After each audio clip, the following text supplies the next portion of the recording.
welcome to CIO Mogul Podcast series. And today we are joined by a remarkable guest, Dr. Fredina. Hi, ma'am. Hi, how are you today? I am fine. What about you? I'm doing great. It's been a very productive morning so far. Can you introduce yourself and tell us more about your journey? I am Dr. Reverend Fredina Usher-Weems. I have my journey has been inspired by going way back to the beginning when I was a child. And growing up in my family, there was a lot of health issues. On my mother's side, it was obesity, and cholesterol and weight issues and diabetes. On my father's side, it was lack insecurity. Didn't feel so good about themselves, high blood pressure and cholesterol. So I have two sisters. I'm a middle child. I was determined that we were not going to grow up and go out the same way as our family did, where they missed their dreams and couldn't go their destiny because of health issues. So I decided I got named as a fitness instructor in my parents' daycare because I was always going there and saying, listen, we need to exercise. We need to watch what we eat. And I'm a child still at 12 years old. So I started off at that was my real main compassion to make sure that my sisters and I did not end up following that journey, unhealthy journey that my parents and the generations before us did. Your professional journey has inspired many. Can you take back us to where it all began and share the defining moment that shaped your career? I would say, as being a successful leader, it has been challenging, yet through my God's grace and mercy, I would have transferred into a leader I am today by learning how to say no to my family, friends, and in-laws and community. I was the go-to person. I was called Dr. Fredina. Whatever you need, go to her. If you need a ride, go to her. If you need some motivation, courage, go to her. If you need fitness, go to her. If you need someone to pray for you, go to her. So I spent most of my life taking care of everybody else around me. I encourage and motivate everybody else around me, inspire and chauffeur. But I found myself being drained and fatigued and tired and not being able to maintain what I call a healthy lifestyle. So I began to realize I was not holistically balanced. My faith was up good. My mind was up good, but then I'm just tired and drained. So that means I wasn't getting enough sleep. So I decided I had to learn how to say no and take some me time for myself and rest and pursue my dreams and goals. So by learning how to say no, not nasty, but in a polite way, I was able to maintain my sanity. A successful leader faces obstacles. As we all know, what has been your most challenging period in your journey and how did you transform you as a leader you are today? Again, back to what I would say, learn how to say no. And realizing, you know what else too? I'm not Superwoman. I can't do everything. And it's okay Yes. if I fail because you know what? It's not that I fail. What did I learn from that? What did I learn from that challenge? And take from what I learned and move on and grow. So I'll say, and I'm still in the growing process. I'm still learning, but I begin to realize that each day is a journey. And how I perceive things and interact with things will determine my outcome. So learn how to say no. Also, let me be me, but letting other folks be themselves. Not trying to change them into being me, but accept them who they are and moving forward. And that would say help me to transition to where I am today. Leadership is all about influence as much as expertise, right? How would you describe your leadership philosophy and what principles have guided your decisions throughout your career? My leadership philosophy and principle that has and will continue to guide my personal and professional lifestyle is simply be the best me possible. I can't be you, you can't be me, but I can be who Yes. I am. And you know what? And let you be who you are. And that is what the business stand on, New One for You. And that's what we believe in. Simply be the best me possible. Just be you. As we know, innovation often requires courage. Can you share a project or initiative that you are most proud of and the impact it has created on your life? Initiative that I am most proud of or is the determination, dedication, and self-conviction is to pursue and accomplish my passion. New One for You vision is to be an agent of change helping women strengthen their self-confidence and giving them the eternal power to stay balanced during life challenges. And that's what we're about. Throughout your career, what have been your greatest mentors or sources of inspiration, and what lessons have stayed with you the most? Blessed to have several God-fearing, phenomenal women in my life. The one who stands out and whom I have been seen to live, I've seen her live her dreams, is my mother, Estella Usher. She always reminded me to keep God first, respect others, never stop pursuing your dreams in a healthy way, and don't let feelings, emotions, and others, likes or dislikes, jealous or issues or goals determine your destiny. How do you balance professional excellence with personal well being while continuing to inspire those around you? Able to balance professional excellency and personal well-being while continuing to inspire others because I compassionately live the life I proclaim. Simply be the best me possible.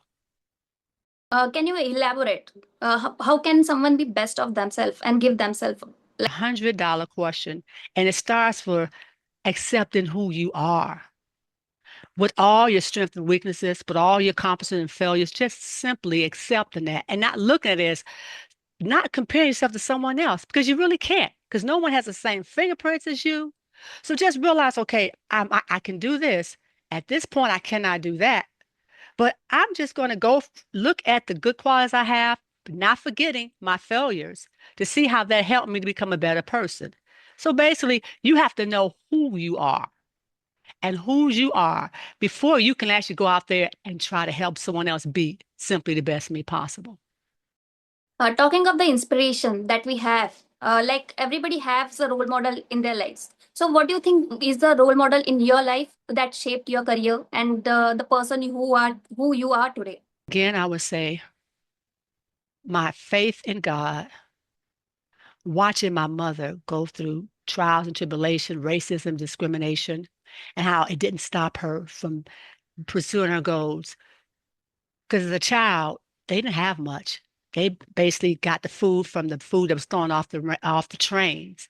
And she was determined that she was not going to let any child be left alone because when they was growing up, they basically had to stay home by themselves. So I watched her go from nothing and pull up to being a phenomenal woman. Then I look at my mentors around me who basically stay rooted in their belief in God and help me to become that I am. So I would say I have been blessed and fortunate to be around phenomenal women and kept well, and my father, who was a servant, because when I was going to get all my degrees and certification, my father drove me everywhere. So I would say basically, and if you don't have that kind of motivation around you, it doesn't mean you can't be the best you can be. It just means that you look for authentic people to be in your support group whose genuine interest is out for your best being. So I would say all of it because no man's an island. So you do need to know who you are, but you can't accomplish your goals without other people in your corner. And you can't do all by yourself and not help somebody else. So it's like a chain reaction. So I say all of that is important because you have to have a balance because we're not put here to be by himself. That's why I'm grateful for you all because you saw the time and like to come out and help me to get out in the world what I'm simply about. And it's really not about me. It's about helping you simply be the best me possible. Yes, to be the best, be the possible. What advice as a leader? How do you balance professional excellence with personal well being while continuing to inspire those around you? Okay, I would say balance professionally and personally is comes back to you living holistic lifestyle. You got to know who you are in your spirit, your soul, and the body. You have to make sure that you are keeping yourself ongoing with upcoming trends and what's going on in your environment, what you want to be. You have to make sure you're alert. You have to make sure that you have to take care of your body, which means don't forget your annual physicals, which means you also have to take time out for some social time, family and friends. But that means being around people who appreciate and respect you, not the drama folks. So you want to spend time with people that you can build up and they can build you up too. And you want to continue to pursue your dreams and goals while you're helping others. So I would say it's called a well-balanced person and professionally. As you continue to first build up yourself and then extend out to your community. I hope that answered your question. Definitely did. As a woman, what advice would you like to give other women who are perceived the education or the professional background that you are in right now? Say, first of all, why do you want to do it? Is it because of money? Is it because of peer pressure? Or is it because you have a passion? If you don't have a passion, you're going to dread going the journey that it takes. And then, second of all, who are you? What do you want out of life? Because you want to make sure you're balanced. You want to make sure that you're doing what you want to do. But are you really determined to do that? Because it's going to be some sacrifices. It's going to be some things you have to give up. So if you're not really ready to give up, sometimes you have to give up some sleep, is the truth. Because if you're going to get your degree certification, that takes time. And you have to be determined, regardless what kind of grades you get, to push through. If you want to be all you want to be, you have to decide whether or not, even this is important. If you're a lady and you want to pursue your goals, okay, if you get married now, can you pursue them? If you have children now, can you pursue them? Because it's different between a male and a female as far as when you go out to pursue your goals. It's just being honest. You have to determine what are you willing to give up? Because if you want to pursue your goals, when you have children, you've got to put your children before you. So you need to really sit down and think about what you want to do, why you want to do it, when you want to do it, and how you're going to do it. And if you're going to be determined to go that full journey. Okay, so as a woman to woman, I want to ask you a question that how much it is important for a woman to be a financially independent. Oh, that's a good one. Uh, what do you mean as far as financial independent? You mean as far as being able to do whatever you want to do, or do you mean as far as being able to support family? What do you mean by being financially independent? Because that can go, that's a lot, that's a very deep question. In a family, in like for an example, if we are living in a family and all the men are working out there and only a woman is not working and she is a homemaker, so how important it is for her to be financially independent? First of all, it depends on their religious belief and their culture. Second of all, can you depend on if something happened to your spouse? Have they prepared you to be able to go for the future? Third of all, what are you willing to give up? Because even if you go to work, you still got to come home and do all them different chores and take care of those children. So you have to Yes, decide, first of all, your background, your culture, and how is it? Because in some cultures, women can't work. Okay. And in yes. some, they only allowed to work in the family business. And in others, if you're going to be independent, can you be independent and humble at the same time? What I mean, it's okay to be able to make all that money, but can you be humble and respect to the people around you, like your husband and your family? So you have to Yes. take all that consideration. Yes, you should be financially independent, but depends on if you're by yourself, if you're with family. It depends on where is your environment. Where are you right now?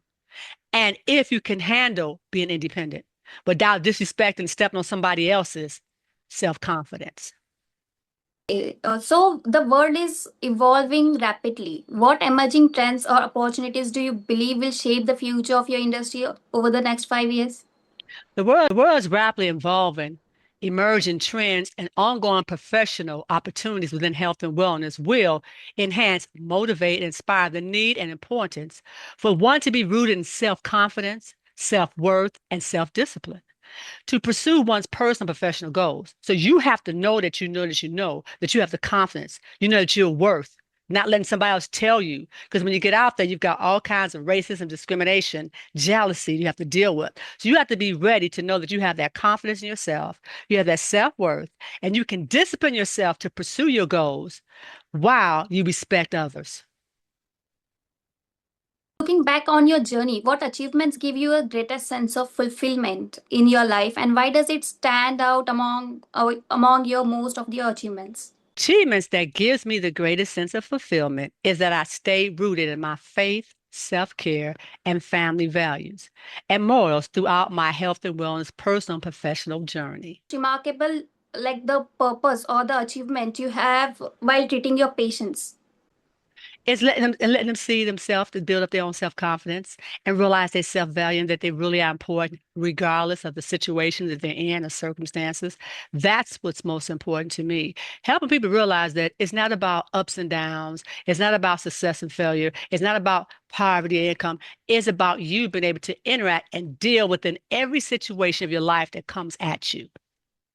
And I've seen it a lot through the people I have mentored, I have coached, I've counseled, I have educated, that they look back and say, wow, I can do this. And even when things don't work out the way they want it to go, they can still learn from it and move forward.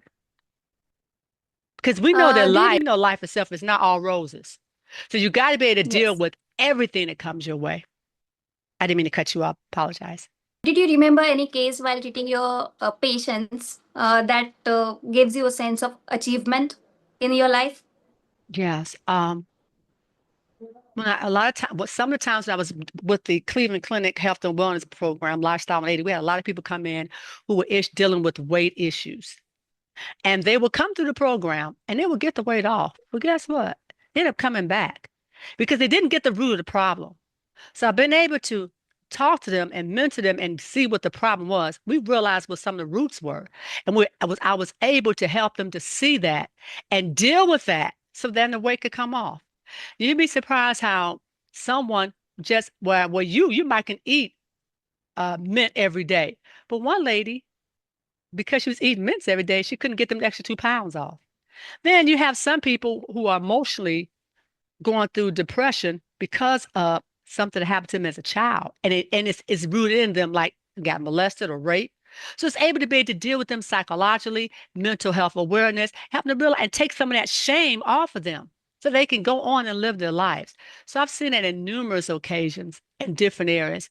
And it's a blessing to see that. And I see some of the people now gone on, little girls have gone on to be doctors and lawyers because they was able to push it off the back that happened to them as a child or as a teenager or youth. So, what advice would you like to give some other people who are suffering from obesity? First of all, quit condemning yourself. Quit beating yourself over the head. The world do enough that for you.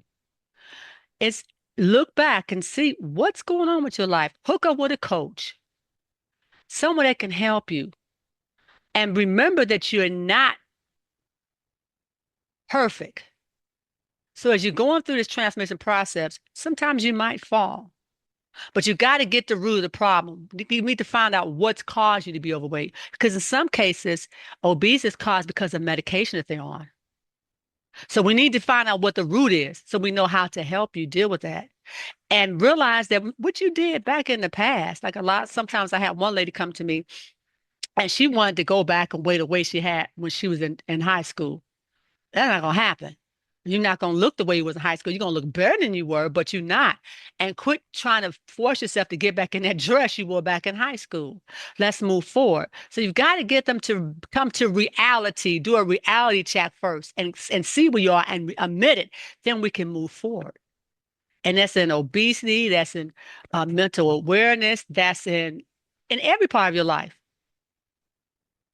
Okay, so according to you, the major lifestyle changes that can bring obesity in a teenager or in a youth generally? Oh, you talking about from emotional, the physical abuse, you're talking about from medication, you're talking about it's a lot. There's no one such standard thing because you got to get to the root of that person. That's why each person is uniquely, fearfully and wonderfully made, but you got to get into see what's going on in their life. So there's not no one outlook. You have to find out what is the general. And a lot of time it goes into soul searching.